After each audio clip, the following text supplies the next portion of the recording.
الحمد لله نحمده ونستعينه ونستغفره ونؤمن به ونتوكل عليه ونعوذ بالله من شرور أنفسنا ومن سيئات أعمالنا من يهده الله فلا مضل له ومن يضلله فلا هادي له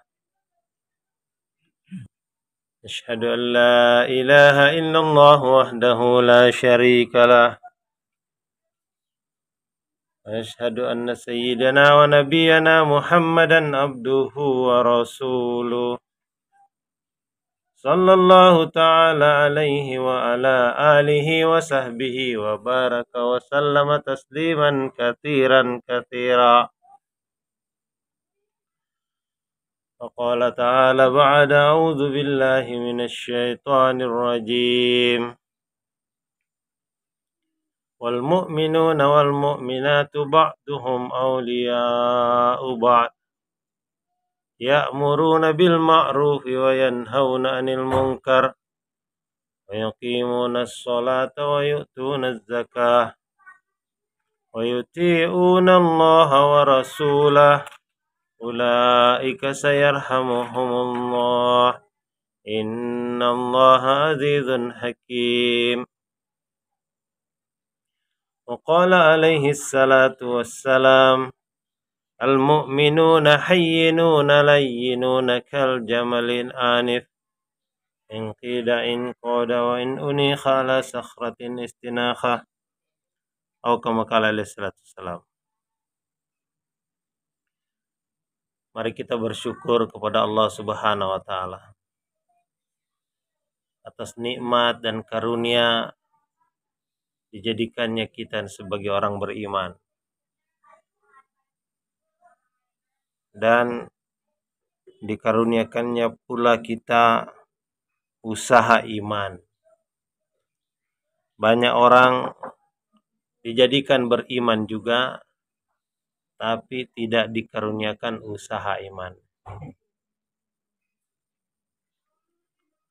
Seluruh Anbiya alaihissalatu wassalam usahanya usaha iman.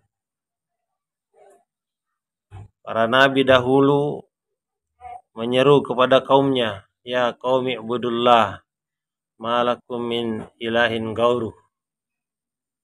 Wahai kaumku, sembahlah Allah Subhanahu wa Ta'ala. Tiada Tuhan bagimu yang patut disembah selain Allah. Nabi demi nabi datang, semuanya menyeru kalimah yang sama, yakni kalimah tauhid. Terakhir baginda SAW datang mengajak manusia, ya ayuhan nas qulu la ilaha illallah tuflihu. Hari ini hadirat yang mulia, ini kalimat yang tidak ada bandingan kemuliaannya. Kalau seorang jenderal disuruh keliling membawa bakso belum tentu dia mau. Suruh keliling menjadi tukang kredit belum tentu dia mau. Tetapi untuk membawa kalimat la ilaha illallah, ini seorang jenderal mau. Door to door, rumah ke rumah. Seorang gubernur mau. Seorang menteri mau. Seorang kepala negara mau. Kenapa? Karena ini kalimat yang memastikan manusia ini selamat. Kalau hakikat kalimat ini wujud dalam diri seseorang, maka pasti di dunia dia akan selamat, di kubur dia akan selamat, di maidan mahsyar dia selamat, melewati jembatan sirat dan selamat, sampai ke dalam surganya Allah Ta'ala. Maka ini kalimat yang sedang kita perjuangkan hari ini. Banyak orang yang tidak tahu bagaimana cara memperjuangkan kalimat ini. Kalau untuk memperjuangkan agar tumbuh padi di sawah, banyak orang sudah tahu. Untuk memperjuangkan agar toko laris di pasar, banyak orang sudah tahu. Untuk memperjuangkan agar ikan naik ke atas perahu, banyak orang sudah tahu. Tapi untuk memperjuangkan agar kalimat ini merasuk ke dalam hati kita, ini banyak yang tidak tahu.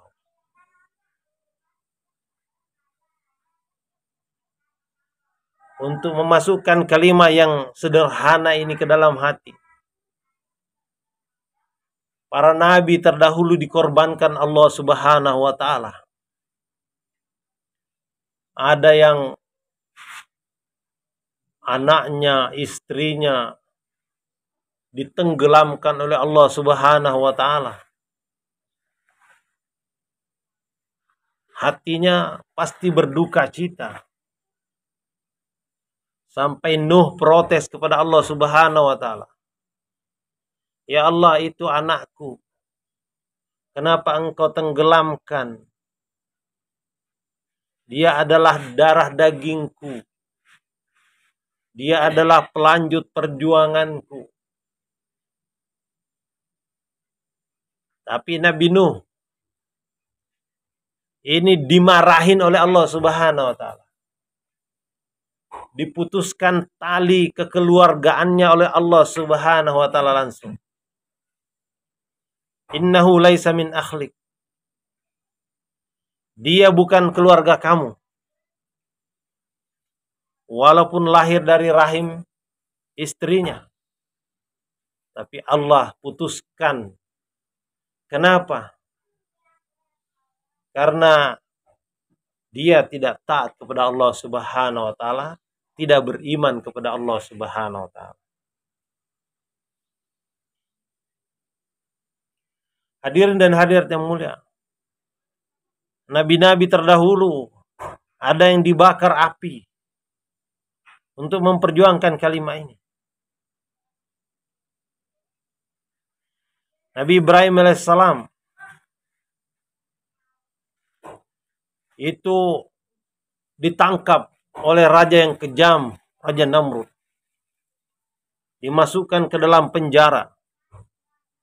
Kemudian raja memerintahkan kepada seluruh penduduk negeri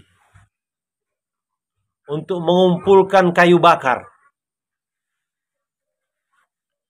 Jadi yang diperintahkan mengumpulkan kayu bakar itu bukan satu RT, bukan satu kelurahan, bukan satu kecamatan, bukan satu kabupaten, bukan satu provinsi, tapi satu negara. Kira-kira berapa besar tumpukan kayu yang akan datang. Dan itu bukan sehari 2 hari. Bukan sebulan 2 bulan. Selama 6 bulan rakyat disuruh mengumpulkan kayu bakar. Kemudian kayu bakar pun telah berada menggunung di tengah-tengah padang. Api pun dinyalakan.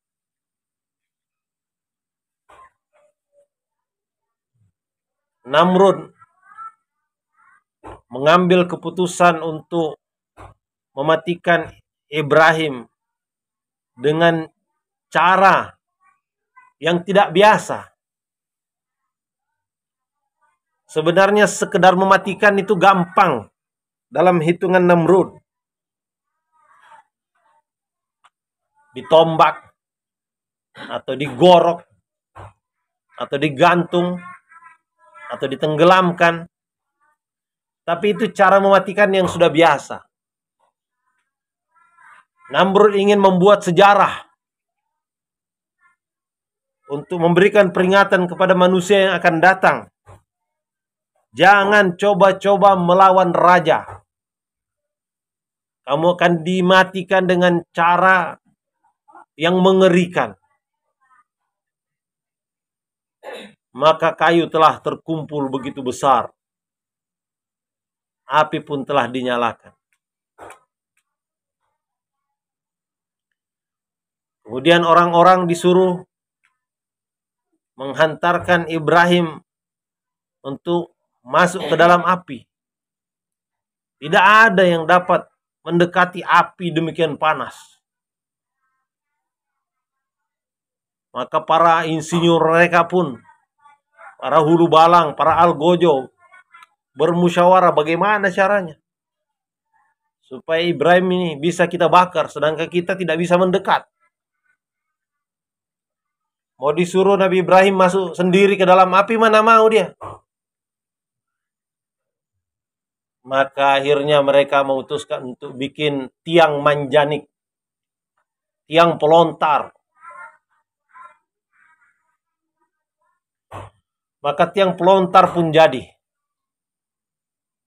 Ibrahim yang tangannya dan kakinya diikat, diayun-ayun di tiang pelontar itu, yang bentuknya mirip katapel burung.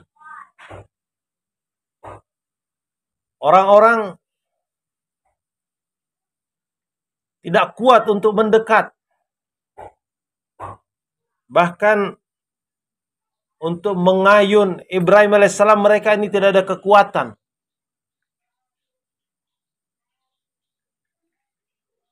Maka raja perintahkan agar ayah Ibrahim sendiri yang melemparkan anaknya, supaya menjadi pelajaran juga bagi para ayah. Kalau anaknya ini melawan raja, maka ayahnya yang akan dijadikan algojo. Tentara yang hebat-hebat tidak kuat mengayun Ibrahim alaihissalam.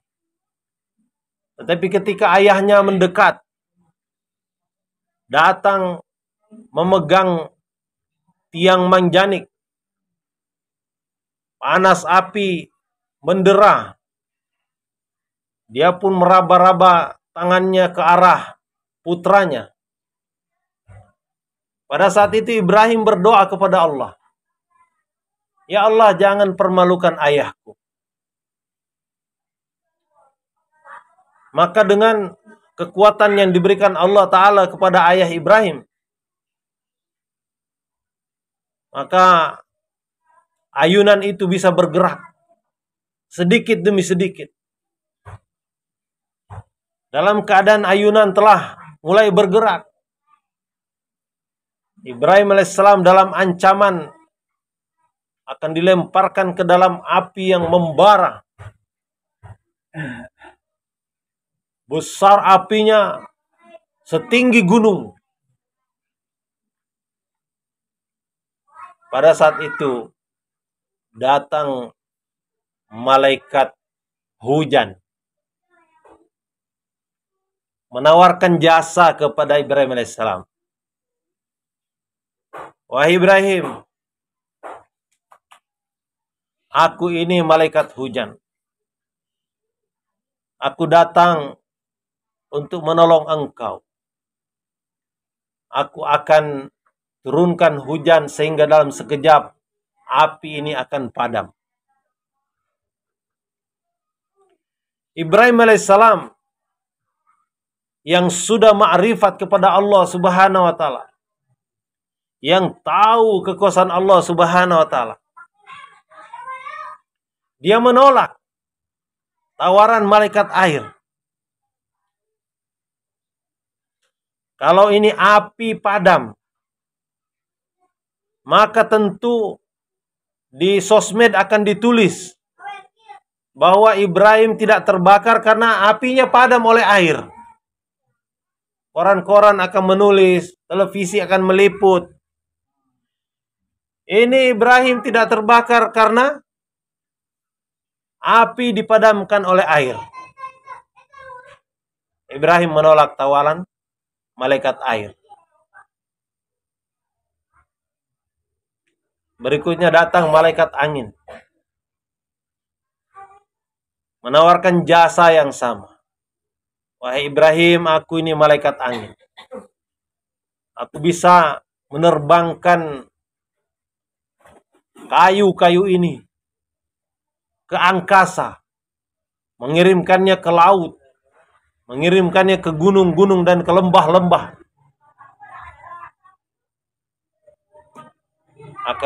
Asalkan engkau izinkan, maka saya akan lakukan tugasku untuk menolong engkau. Ibrahim alaihissalam juga menolak tawaran malaikat angin. Seandainya api ini padam,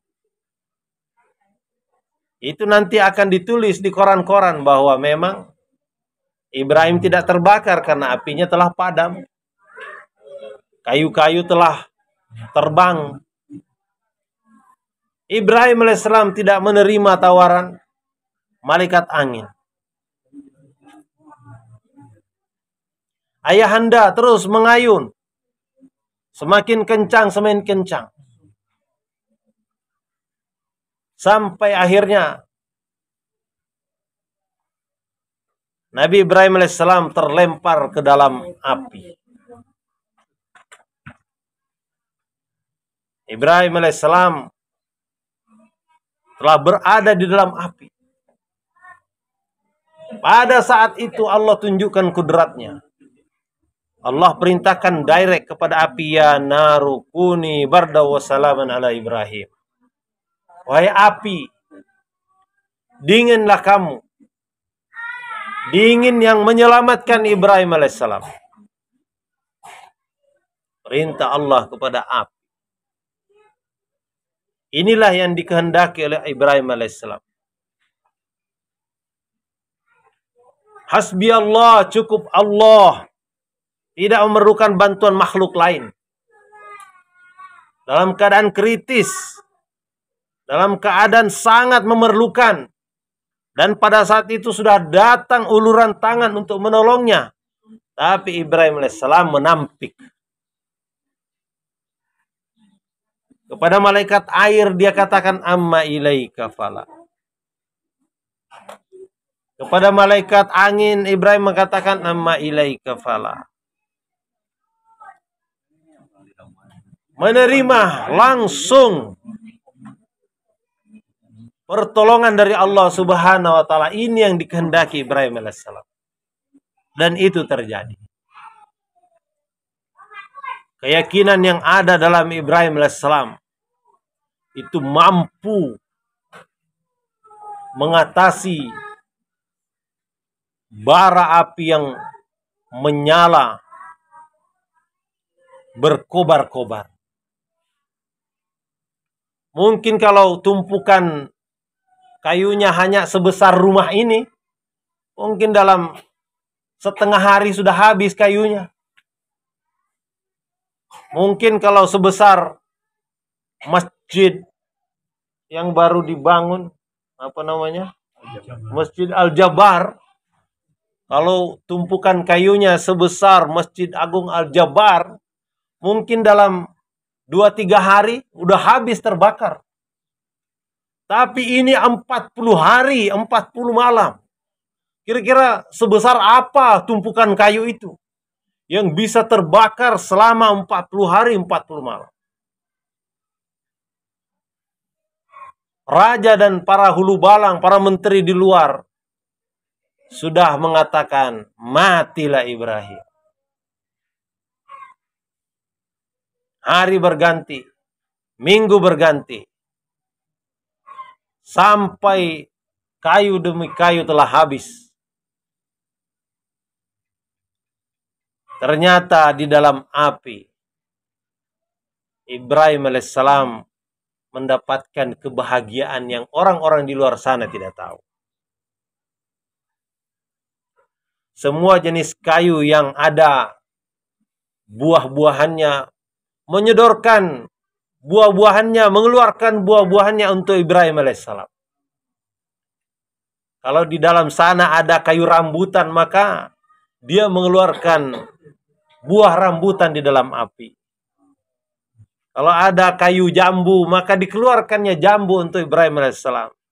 Dikeluarkannya durian untuk Ibrahim alaihissalam. Dikeluarkannya jeruk untuk Ibrahim alaihissalam. Semangka, anggur, semua keperluan Ibrahim alaihissalam dikeluarkan oleh kayu-kayu dalam api itu. Kalau Ibrahim mau tidur, mau istirahat, maka di situ tersedia kasur yang empuk. Semua rantai-rantai besi yang mengikat tangan dan kaki Ibrahim alaihissalam itu telah meleleh. Tapi Ibrahim alaihissalam bisa berjalan-jalan dalam api. 40 hari berlalu. Padam api itu. Orang-orang pun penasaran ingin melihat. Mana ini tulang-tulangnya Ibrahim, masih ada enggak? Ternyata dari tumpukan debu itu tiba-tiba bergerak-gerak. Tiba-tiba keluar orang dari dalam debu. Ini sedikit pun tidak ada yang cacat. Bajunya bersih, wajahnya bersih, rambutnya tidak ada yang terbakar. Maka orang-orang heran. Ini bukan sembarang manusia. Demikianlah Allah tunjukkan kekuasaannya. Apa yang dibawa oleh Ibrahim alaihissalam sederhana. Itu kalimat yang Bapak Ibu sekarang bawa. Kalimat yang sama. Kalimat la ilaha illallah. Hadirin dan hadirat yang mulia. Demikianlah nabi-nabi terdahulu berkorban. Begitu juga Ismail alaihissalam berkorban. Ini masih bagian daripada keluarga Ibrahim. Masih bagian daripada pengorbanan keluarga Ibrahim alaihissalam. Ketika tiba masanya, Ibrahim alaihissalam diperintahkan hijrah dari Palestina menuju ke satu tempat yang Ibrahim alaihissalam tidak tahu. Jibril datang kepadanya memberikan surat jalan. Wahai Ibrahim, kau diperintahkan kamu keluar Masturo, tapi bawa anak. Maka Ibrahim alaihissalam pun mentaati perintah Allah Subhanahu wa ta'ala. Disiapkan bekal seadanya. Istrinya, anaknya bersama Ibrahim alaihissalam pun berjalan ke arah di mana Jibril alaihissalam menjadi dalil, menjadi penunjuk jalan. Menaiki gunung, menuruni lembah, melewati padang pasir, siang panas terik, malam dingin membeku. Mereka melewati kampung demi kampung. Mereka melewati gunung demi gunung, lembah demi lembah. Sampai mereka melihat ada satu wadi yang banyak airnya. Ibrahim alaihissalam letih. Maka dia bertanya kepada dalil, wahai Jibril, di sinikah Allah perintahkan kami untuk hijrah? Jibril mengatakan, bukan wahai Ibrahim. Ayo teruskan perjalanan. Maka diteruskan perjalanannya. Naik turun gunung, melewati lembah lagi, sampailah ke satu tempat yang sunyi senyap. Tidak ada tanda-tanda kehidupan, bahkan yang adalah tanda-tanda kematian. Kiri, kanan, depan, belakang, semuanya gunung. Gunung batu. Tidak ada pepohonan. Tidak ada tumbuh-tumbuhan. Jibril alaihissalam berhenti. Menatap kepada Ibrahim alaihissalam. Ibrahim pun menatap dia. Ada apa Jibril? Maka Jibril alaihissalam menjawab, disinilah engkau diperintahkan Maka hadirin dan hadirat yang mulia, turunlah mereka dari unta mereka. Ibrahim alaihissalam persiapkan sekedarnya untuk tempat istirahat, kemah untuk istri dan anaknya. Belum lama lagi mempersiapkan tempat istirahat untuk anak istrinya, tiba-tiba datang perintah untuk meninggalkan anak istrinya di tengah padang pasir itu. Ibrahim alaihissalam tidak kuasa berbicara. Di padang pasir itu tidak ada air, tidak ada sumur, tidak ada sungai, tidak ada mall, tidak ada supermarket, tidak ada tetangga, tidak ada siapa-siapa. Mau bicara kepada istrinya dia tidak sanggup. Tapi karena ini perintah Allah Subhanahu wa taala, maka dia langsung naik segera ke atas untanya. Melihat suaminya ini naik ke atas unta. Heran istrinya. Sepertinya ini suaminya mau meninggalkan dia di tengah padang pasir. Maka dia segera memburu suaminya. Dia memegang tali unta suaminya. Wahai Ibrahim, hendak kemana engkau? Ibrahim tertunduk. Tidak kuasa menatap wajah istrinya. Dia diam 1000 bahasa. Maka istri berlari ke tengah, memegang kaki suaminya, mengguncang-guncang kaki suaminya. Wahai Ibrahim, hendak kemana engkau? Apakah engkau hendak meninggalkan kami di tengah padang pasir ini? Ibrahim alaihissalam diam 1000 bahasa. Dia menahan agar air matanya dengan jatuh. Dia menengok ke atas. Dadanya bergemuruh. Maka istrinya faham. Ini pasti ada peristiwa besar yang terjadi atas suamiku. Demikianlah istri yang faham keadaan suaminya. Istri yang tahu keadaan suaminya. Maka dia tidak memaksa untuk terus berbicara. Dia faham bahwa ada peristiwa yang sedang menimpa suaminya. Karena itu dia diam sejenak. Membiarkan suasana hening di tengah padang pasir. Dengan kecerdasannya Siti Hajar, dia merubah cara bertanyanya. Wahai Ibrahim,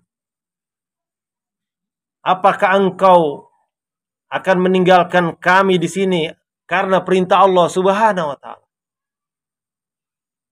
Maka pada saat itu juga Ibrahim menganggukkan kepalanya. Tidak ada satu kata yang keluar dari mulut Ibrahim alaihissalam. Tapi dengan anggukan yang kecil itu, istrinya langsung faham. Maka dia besarkan hati suaminya. Dia katakan, wahai suamiku sayang, apabila ini adalah perintah Allah Subhanahu wa taala, maka jangan khawatir. Pasti Allah tidak akan sia-siakan kami di sini. Berangkatlah kemana Allah perintahkan engkau berangkat. Jangan khawatirkan kami di sini. Dia besarkan hati suaminya. Maka Ibrahim salam segera membelokkan untanya dan pergi menghilang dari tengah padang pasir. Kemudian waktu berganti. Sekarang perbekalan air sudah habis. Di tengah padang pasir tidak ada siapa-siapa. Anak kecil mulai menangis. Air susu mulai mengering. Ismail mulai meronta-ronta. Seorang ibu tidak tega melihat anaknya menangis. Dan tidak tahu apa yang harus dia lakukan. Maka dia segera berlari. Mencari tempat yang tinggi. Siapa tahu ada kafilah yang lewat, bisa minta tolong kepada mereka. Lari dia ke Bukit Safa, naik ke atas. Sementara anaknya ditinggalkan di bawah. Itu tergeletak di padang pasir. Tidak ada siapa-siapa. Maka dia lari ke atas bukit yang lain. Dia berlari ke atas bukit yang lain. Namanya Bukit Marwah. Jaraknya lebih kurang 400 meter. Dia naik ke atas Bukit Marwah. Mencari-cari kemungkinan ada kafilah yang lewat. Atau kemungkinan ada tempat air di mana dia bisa mengambil air untuk diminum anaknya. Tidak ada juga. Lari lagi kembali ke Bukit Safa. Tidak ada apa-apa. Balik lagi ke Bukit Marwah. 7 kali bolak-balik. Sampai dalam hatinya ada keyakinan bahwa tidak ada yang bisa menolong selain Allah Subhanahu wa Ta'ala. Maka dia jatuh tergeletak. Hatinya sekarang sempurna bahwa makhluk manapun tidak bisa menolongnya. Hanya Allah yang bisa menolongnya di tengah padang pasir itu. Suaminya tidak bisa menolong. Kafilah tidak bisa menolong. Air, angin, apapun tidak bisa menolong. Sempurna keyakinannya, hanya Allah yang dapat menolong. Pada saat itu, dia mendengarkan sayup-sayup. Anaknya berhenti menangis. Kemudian di kaki anaknya ini terdengar ada percikan air yang ditendang-tendang, yang diinjak-injak. Maka kaget dia. Dia bangun. Ternyata ada mata air mengalir di bawah kaki anaknya. Maka segera dia meninggikan pasir.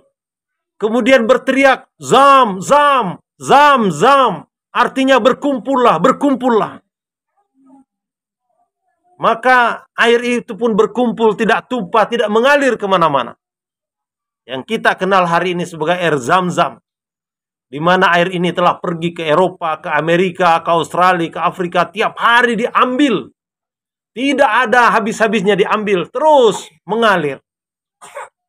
Air ini telah mengalir di bawah kaki Ismail alaihissalam. Maka diminumkanlah putranya. Dia pun minum juga. Segala keperluan untuk berhubungan dengan kehidupan di padang pasir ini dapat diwakili oleh air Zam-Zam ini. Hari berganti. Di padang pasir itu kalau ada air, maka ada sejenis burung yang melihat, kemudian mendekat, kemudian terbang turun, kemudian ikut minum, kemudian terbang lagi ke atas, kemudian berputar-putar, memanggil teman-temannya burung-burung yang lain. Maka kafilah-kafilah yang berlalu di padang pasir itu akan mengetahui, oh pasti di sana ada air. Karena ada jenis burung minum air seperti ini. Maka kafilah pun datang mendekat. Dia mengintip-intip. Siapakah yang punya air ini? Maka dia lihat hanya seorang ibu. Hanya seorang perempuan. Dengan bayinya. Maka dia datang mendekat. Memberanikan diri. Meminta agar diberikan air. Maka Siti Hajar katakan, boleh kamu ambil air, tapi kamu berikan makanan. Maka air itu pun ditukar dengan makanan. Maka hari demi hari, tempat itu orang kenal. Kalau orang berlalu di tempat itu, maka orang bisa mengisi air di situ, tapi ditukar dengan makanan yang mereka bawa. Maka alhamdulillah, soal makanan sekarang sudah tidak ada masalah lagi. Makanan telah ada di rumah Siti Hajar. Ibrahim kecil pun tumbuh.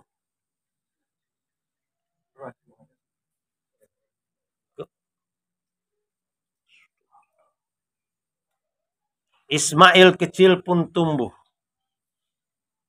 Ibrahim alaihissalam itu bukan nisabnya 4 bulan, tapi 4 tahun kemudian dia diizinkan oleh Allah untuk menengok keadaan istrinya.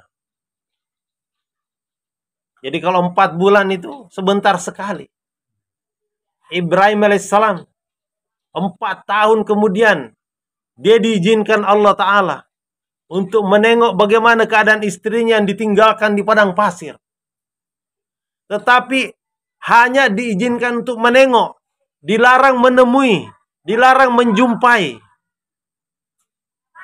Maka Ibrahim alaihissalam pun dengan perasaan rindu berjalan menuju lembah Bakkah, menengok-nengok bagaimana keadaan istrinya dan anaknya, masih adakah dia, masih hidupkah dia. Tidak ada handphone, tidak ada WhatsApp, tidak bisa untuk Sherlock, sehingga dia tidak tahu keadaan apa-apa. Dia berjalan melewati bukit-bukit, celah-celah gunung.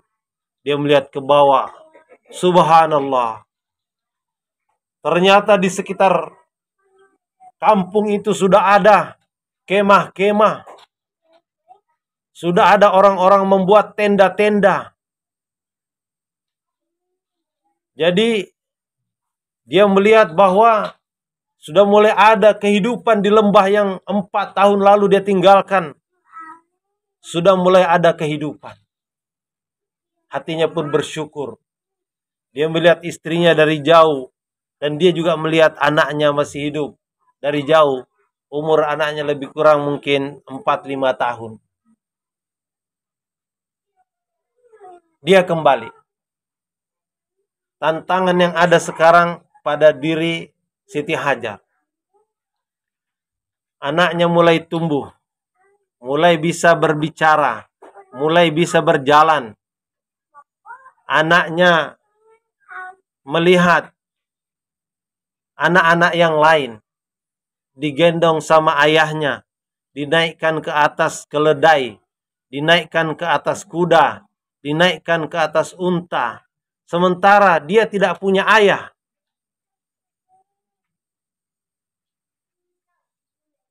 Dia melihat temannya dituntun oleh ayahnya berlari di padang pasir. Sedangkan dia tidak punya ayah. Tetapi Siti Hajar ini wanita cerdas. Walaupun Ibrahim alaihissalam tidak ada di samping anaknya. Tetapi ajaran Ibrahim alaihissalam yang disampaikannya ketika di Palestina, itu yang diturunkan kepada anaknya. Apa kata Siti Hajar kepada putranya? Wahai anakku, kata ayahmu, Allah yang menciptakan langit. Kata ayahmu, Allah yang menciptakan bumi. Kata ayahmu, Allah yang menciptakan gunung. Kata ayahmu, Allah yang menciptakan lautan. Kata ayahmu, Allah yang menciptakan seluruh alam semesta dan segala penghuninya. Kata ayahmu, Allah yang memberikan rizki kepada seluruh makhluknya. Setiap dia ngomong kepada anaknya, dia selalu katakan kata ayahmu, kata ayahmu, kata ayahmu. Jadi walaupun ayah tidak ada di samping Ibrahim alaihissalam, tapi rasa dekat kepada ayah itu ada dalam hatinya. Hari ini ada ibu-ibu mendidik anaknya. Itu tidak pernah menyebut nama ayah di samping putranya. Sehingga walaupun hari-hari bertemu dengan sang ayah, itu anak jauh dari ayah.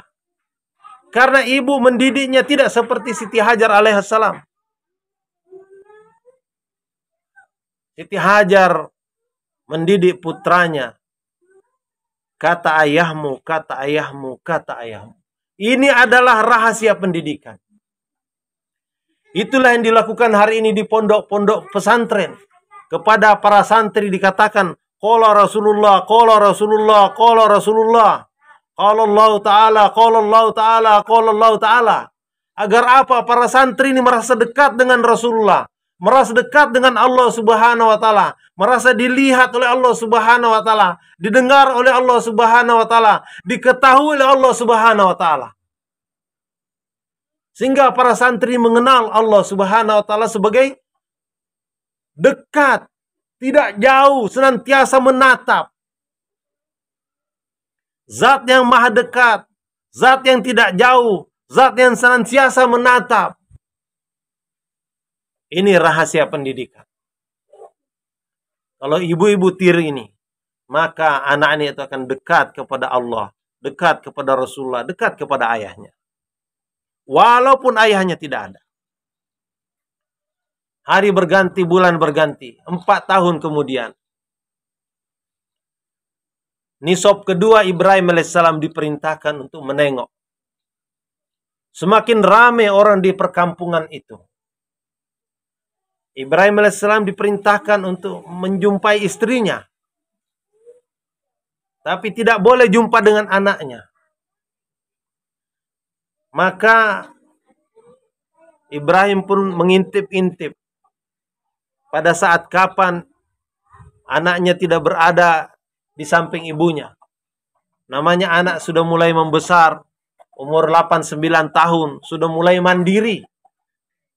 Sudah mulai bisa berburu sendiri. Bermain sendiri. Pada saat itu Ibrahim alaihissalam datang mendekat dengan untanya. Mengucapkan salam kepada istrinya. Istrinya kaget. Siti Hajar kaget. Wahai Ibrahim, engkau di sini. Ibrahim mengangguk. Tapi ketika mau turun dari unta, tiba-tiba datang perintah. Engkau jangan turun, wahai Ibrahim. Maka Ibrahim alaihissalam tidak turun dari unta. Dia ingin karguzari yang banyak. Dia ingin bicara yang banyak. Begitu juga Siti Hajar ingin karguzari yang banyak. Ingin bicara yang banyak. Sudah 8 tahun ditinggalkan oleh suaminya. Sendiri di tengah padang pasir. Ini perkampungan sudah mulai rame. Ingin dia ceritakan semuanya. Tetapi keluh lidahnya. Dia minta suaminya turun. Woi suamiku turunlah dahulu. Tetapi Ibrahim AS diam saja. Maka sekarang faham lagi ini Siti Hajar bahwa suaminya ini diperintah untuk menemuinya tanpa turun dari unta. Maka segera dia minta izin. Jangan pergi dulu. Aku akan membasuh kakimu dengan air Zam-Zam. Aku akan membasuh mukamu dengan air Zam-Zam ini. Maka dia pun segera berlari ke arah sumur. Mengambil air. Kemudian datang kembali. Membasuh kaki suaminya. Dan membasuh wajah suaminya. Tanpa kata-kata. Ibrahim AS balik badan meninggalkan anaknya dan istrinya di tengah padang pasir. Ismail semakin besar, semakin dewasa. Tanda-tanda kesalehan nampak. Tanda-tanda kedewasaan berpikir nampak. Walaupun tidak dididik oleh ayahnya. Tapi strategi ibunya tadi luar biasa. Singkat cerita 4 tahun kemudian. Tahun ke-12. Datang lagi Ibrahim AS. Sekarang diperintahkan dia untuk menjumpai anak istrinya. Betapa gembiranya. Ini anak umurnya mungkin sekitar 13 tahun. Berjumpa dengan ayah yang dirindukan selama ini. Yang mana ibunya senantiasa berkata, kata ayahmu, kata ayahmu, kata. Ternyata inilah ayahku. Yang gagah, perkasa, yang ganteng. Dia memeluk ayahnya. Tetapi takdir berkata lain. Pada malam hari, Ibrahim alaihissalam bermimpi. Dan mimpi para nabi ini adalah bagian daripada wahyu. Maka dia pun bercerita. Menceritakan mimpinya kepada anaknya. Wahai anakku, aku diperintahkan untuk menyembelih engkau.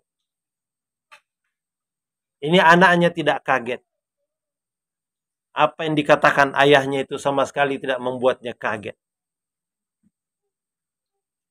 Karena dia tahu ayahnya ini adalah orang yang baik. Pasti yang dilakukan ayahnya ini adalah perintah Allah Subhanahu wa Ta'ala.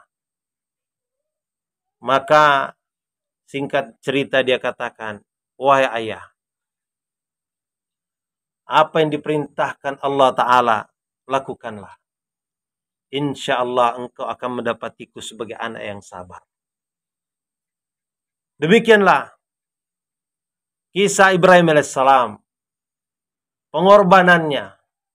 Kisah Ismail alaihissalam, pengorbanannya.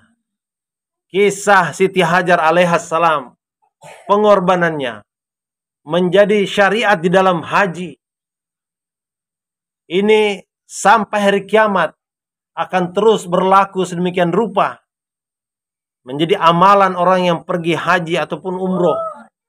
Bahkan apabila syariat Ibrahim sekeluarga tidak dilakukan, maka haji dan umrohnya ini tidak diterima oleh Allah Subhanahu wa Ta'ala. Apa yang dibawa oleh mereka ini? Kalimat la ilaha illallah. Kisahnya kita sudah paham bersama. Tetapi pengorbanan nabi demi nabi terdahulu, ini karena membawa kalimat iman.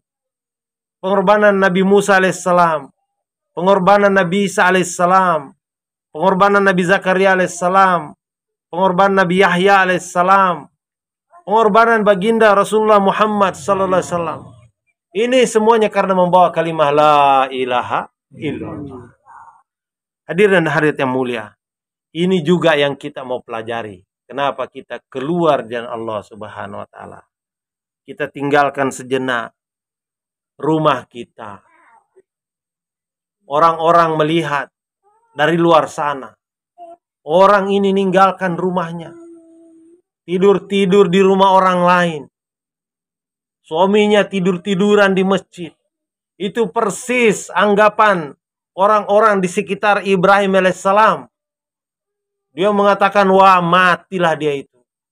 Digigit nyamuk, kedinginan, kepanasan. Itu anggapan orang-orang luar sana. Sementara orang-orang yang keluarnya Allah Ta'ala ini, Allah berikan kenikmatan. Allah berikan ketenangan. Allah berikan makanan yang enak-enak. Walaupun makan nasi liwet dan ikan asin. Tetapi nikmatnya itu menembus sampai ke kerongkongan. Tadi kami tanya tuan rumah, Pak Nuruddin, bagaimana perasaan Bapak ini pertama kali menerima jamaah? Dia katakan, kebahagiaan saya nih tidak bisa diwakili dengan kata-kata. Tidak ada kata-kata yang bisa mewakili kebahagiaan saya dan kebahagiaan istri saya menerima jamaah. Saya juga tanya istri saya bagaimana keadaan jamaah. Jamaah semuanya bahagia. Semuanya senang. Ini Allah yang berikan kebahagiaan. Allah yang berikan kesenangan. Allah yang berikan ketenangan. Sementara orang luar sana melihat ini berada dalam api. Ini berada dalam penderitaan. Ini dalam kesusahan. Itulah rahasia di balik usaha dakwah ini. Usaha membawa kalimat ini. Maka kita keluar jalan Allah Ta'ala dengan tertib. Semakin tertib, semakin indah, semakin bahagia. Semua program yang diberikan kepada ibu-ibu ini dimusyawarahkan oleh kaum laki-laki. Ada taklim, siapa yang tugas taklim diputuskan oleh kaum laki-laki. Siapa yang muzakarah, itu ada banyak. Judul muzakarah ada minimal 14 judul muzakarah. Muzakarah ini yakni cara belajarnya sahabat. Dulu sahabat tidak punya TK, SD, SMP, SMA. Mereka itu belajar dengan cara muzakarah. Saling mengingatkan satu sama lain. Jadi ada banyak judul muzakarah. kaum laki-laki memutuskan untuk ibu, dan satu orang di antara ibu ini akan diputus siapa yang memimpin muzakarah. Misalnya adab-adab makan. Itu yang dipelajari, bagaimana cara makannya Rasulullah. Kalau sekedar makan, semua makhluk hidup ini makan. Orang kafir juga makan. Bahkan hewan binatang juga makan. Tetapi makannya orang beriman nih, itu bernilai ibadah, mendapatkan pahala. Sehingga tidak hanya mendapatkan kenyang. Maka perlu kita makan dengan cara yang diajarkan Rasulullah SAW. Dalam minum saja itu ada 6 sunnah. Sedangkan 1 sunnah itu nilainya 100 syahid. Pahalanya 100 syahid. 1 syahid itu cukup untuk menghantarkan masuk ke dalam surga. Apalagi 100 syahid. Sedangkan dalam minum ada 600 pahala syahid menanti kita. Nanti dimuzakarakan. Minum itu sunnah yang pertama adalah duduk. Itu sunnah yang pertama. Kedua, pegang gelas dengan tangan kanan. Jadi minum itu dengan tangan kanan. Kemudian yang ketiga, lihat. Ini sunnah yang ketiga. Gunakan mata. Itu semua ada pahalanya di sisi Allah Subhanahu wa Ta'ala. Kemudian sunnah yang keempat, ucap bismillah. Mau minum? Bismillah. Sunnah yang kelima, minumnya bertahap. Jangan 1 gelas langsung diteguk sekaligus. Bisa membahayakan paru-paru, lambung. Kemudian yang keenam, ucap alhamdulillah. 6 sunnah dalam minum. Ini karena orang tidak mempelajari sunnah Nabi, maka minum sekedar minum. Asal air masuk dalam tenggorokan, selesai persoalan. Tidak peduli mau sambil tidur, sambil baring, sambil jungkir balik. Lain. Itu satu-satunya air minum yang boleh diminum sambil berdiri hanya air Zam-Zam yang keluar dari kaki Ismail alaihissalam tadi. Hanya air Zam-Zam. Selain itu harus diminum sambil duduk. Itu Nabi perintahkan 1400 tahun lebih. Ternyata sekarang para dokter, ahli kesehatan menemukan bahwa kalau orang minum sambil berdiri, maka saringan yang bernama Springer dalam bodi manusia itu tertutup. Jadi kalau orang minum dengan duduk, baru saringan itu akan terbuka. Kalau saringan itu terbuka, kita minum, maka semua bakteri, semua virus, penyakit akan disaring oleh yang namanya saringan Springer tadi itu. Makanya orang kalau minum berdiri itu, jangan heran sedikit-sedikit sakit encok, sakit asam urat, sakit kepala, macam-macam penyakit menimpanya. Itu baru adab-adab makan minum. Ada 14 adab-adab yang lain. Ada adab tidur, ada adab istinja, ada adab safar, ada adab tashkil, adab istiqbal, adab rumah, adab taklim, muzakarah 6 sifat. Ini semuanya dimuzakarahkan. Dan keputusan itu berada di tangan laki-laki. Ibu-ibu hanya pelaksana saja.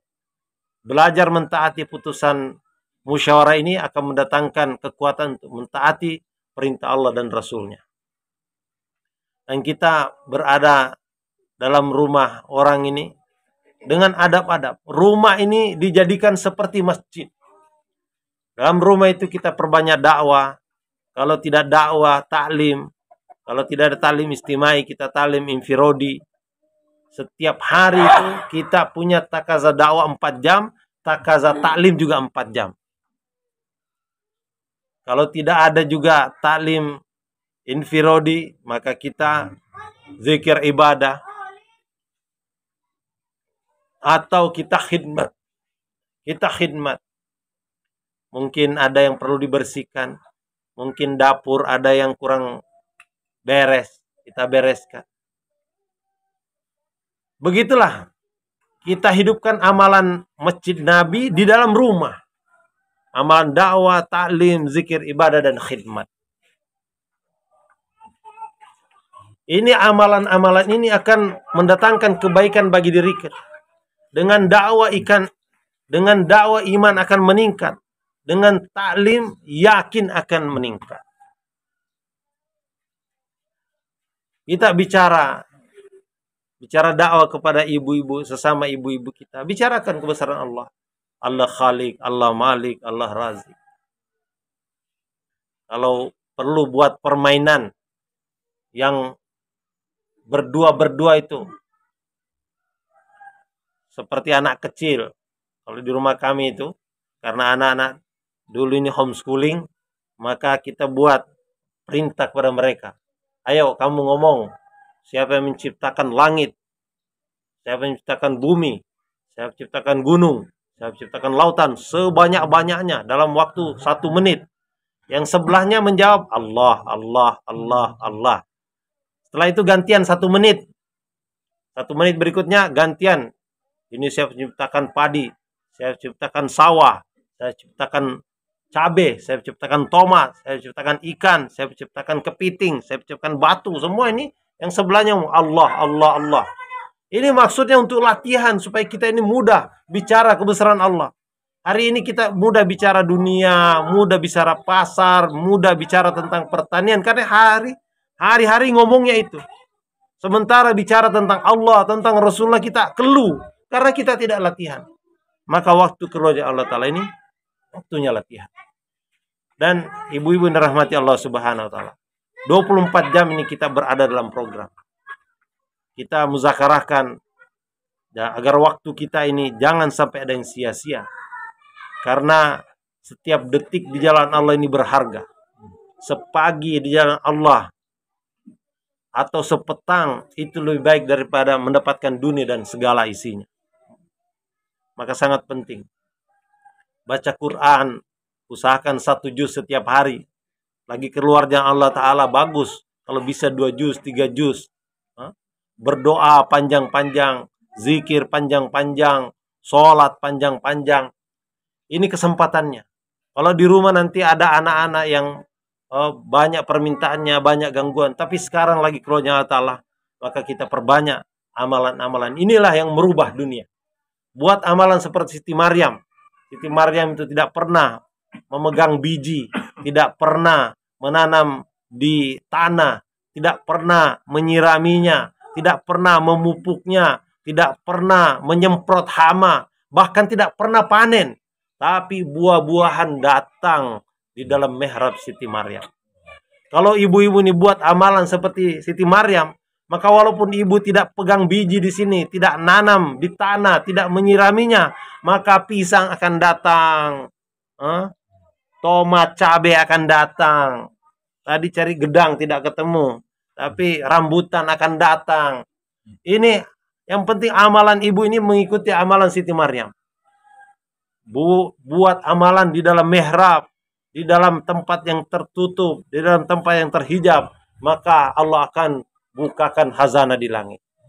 Ibu yang dirahmati Allah Subhanahu Wa Ta'ala, untuk mempelajari bagaimana usaha ini demikian mulia, maka tidak cukup hanya 3 hari, tidak cukup hanya 10 hari. Para sahabat dahulu keluar seumur hidupnya Allah Subhanahu Wa Ta'ala. Tetapi ini kita latihan aja. Latihan 10 hari dalam negeri. Mudah-mudahan Allah terima kita untuk berangkat nanti ke India, Pakistan, Bangladesh. Mudah-mudahan Allah terima kita nanti berangkat ke Eropa, ke Amerika, ke Australia, ke Afrika. Ini penduduk dunia ini merindukan orang Indonesia. Kata Miyaji Daud, rahmatullahi alaih. Beliau ini sempat memberikan bayan hidayah kepada saya, kepada kami 2 kali sebelum beliau wafat. Miyaji Daud ini adalah Amir Masturo pertama di dunia ini yang dilantik oleh Maulana Ilyas pada tahun 42. Beliau katakan kalau imannya wanita-wanita Indonesia sama dengan imannya Fatimah binti Khattab, maka takaza iman yang diperlukan kaum wanita di seluruh dunia mencukupi hanya dari kaum wanita Indonesia. Kaum wanita Indonesia ini pemberani. Walaupun tanpa mahram, mereka berani pergi ke Hong Kong, ke Taiwan, berani ke Amerika, ke Eropa, ke Saudi, Masya Allah. Kaum wanita aja, kaum wanitanya saja berani seperti itu, apalagi laki-lakinya ini. Masya Allah. Silakan Ibu ditaskil, niat berangkat yang lebih lama lagi. Dan di hadapan kita ini ada istimewa. Dan mulai sekarang sudah berlangsung nih. Ruhannya istimewa ini dari hari ini. Sampai nanti istimewanya di Cianjur tanggal 20 Mei. Pertemuan umat Islam. Bukan hanya orang pekerja dakwah, seluruh umat Islam. Semua yang punya kalimat la ilaha illallah itu dianjurkan hadir dalam pertemuan itu. Dan dianjurkan juga mereka bergerak seluruh dunia membawa kalimat. Puncaknya nanti akan dilaksanakan di Cikampek sekitar bulan Agustus, pertengahan Agustus. Tapi ini di Cianjur sudah dimulai tanggal 20 Mei. Pastikan suami ibu nanti hadir di sana, tetangga-tetangga ibu juga hadir di sana. Kepada ayam-ayam di rumah sampaikan, Yam, kamu siap-siap untuk berkorban. Nanti ada istimewa tanggal 20 Mei. Kambing-kambing di belakang rumah itu kasih tahu, Bing, itu nanti kamu siap-siap korban. Itu nanti ada istimewa tanggal 20 Mei. Itu juga motor apa namanya? Vario kasih tahu, bisikin, Vario kamu siap-siap korban. Avanza kamu siap-siap korban. Sawah di belakang itu kamu siap-siap korban. Jangan khawatir, Allah akan ganti. Jangan khawatir, Allah akan ganti. Orang yang belanja di Allah Ta'ala minimal gantinya 700.000. Kalau tidak diganti di dunia, nanti diganti di akhirat insya Allah. Silakan tasbih. Cambiabe.